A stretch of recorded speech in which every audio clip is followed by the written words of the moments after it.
So next contribution గురించి తెలుసుకుందాము. Contribution తెలుసుకోవాలంటే ముందు మనకు ఒక ఈక్వేషన్ అర్థం కావాలా. సో ఈక్వేషన్ ఏం చూడండి ఒకసారి.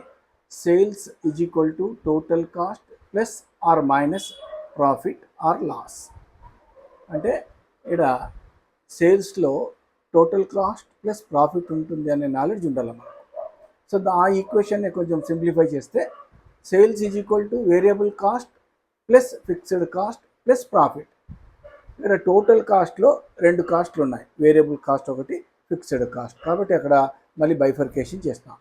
సో సింప్లిఫై చేసుకుంటే S minus VC is equal to FC plus P. అంటే ఇక్కడ sales minus variable cost is equal to contribution. అంటే అర్థమేమి, ఫిక్స్డ్ కాస్ట్ ప్లస్ ప్రాఫిట్ కూడా కాంట్రిబ్యూషన్ కింద తీసుకోవాలా. ఎందుకంటే S minus VC is equal to FC plus P